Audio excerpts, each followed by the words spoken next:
Meantime, a warning sign for the economy. Federal student loan debt hitting a record, just about $1.5 trillion last month, doubling since the recession. This is all according to some new analysis that came in from Bloomberg. Dan Mitchell's with us, Center for Freedom and Prosperity co-founder. A couple of things here, Dan. One's kind of big picture. We'll talk about in a second what this might mean for the economy, if there's a bubble that's bursting and all the rest.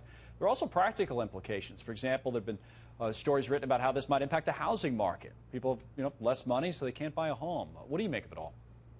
It's clearly bad news for the individuals involved. And I suppose, we should step back and say, well, maybe they should have thought about that before they took out so much debt. But I actually want to make the point that most of the blame belongs on colleges and universities. Or to back up even one step further, it belongs with the government, because what's enabled tuition to skyrocket has been federal student loans. Right. In effect, the government started giving out student loans. Universities and colleges said, hey, look at all this money out there. Let's jack up our tuition. They've become very bureaucratic and bloated. And in effect, the students are the one on a treadmill, and they're stuck now with these high student loans. But we wouldn't be in this mess without the government intervening in the first place. No, I hear you. But we are in it, right? And now it's at a point where for these federal student loans, I think I was reading today a quote where it was like more than 90% of them are backed, to your point, by the Department of Education. So in an environment where the economy is at least slowing, some are predicting we're going into recession, who knows, but just say for argument's sake we do,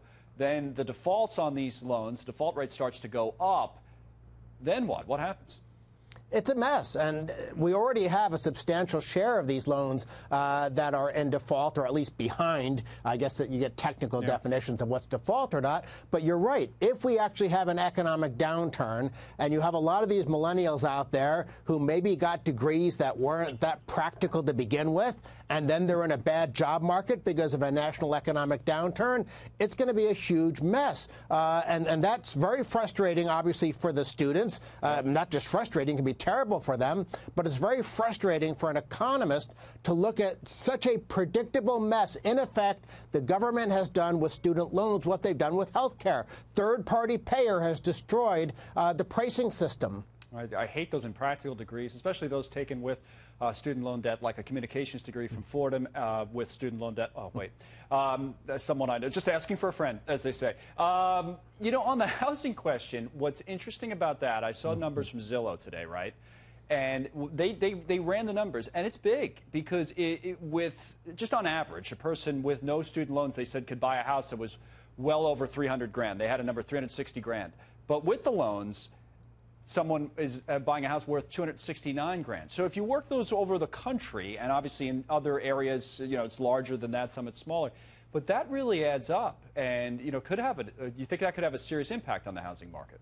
Obviously, it could have a bad impact on the housing market, especially when you combine that with the fact that many local governments have zoning ordinances that prevent the building of new housing stock. And so what winds up happening is that the existing housing stock becomes more valuable because there's not competing housing stock. And so the prices are going up for that reason, while at the same time that these young people, their income is down, or at least their disposable income is down. They just don't have as much to put into housing. So they're getting hit from both ends. And in both cases, unfortunately, in one case, it's the federal government causing the problem.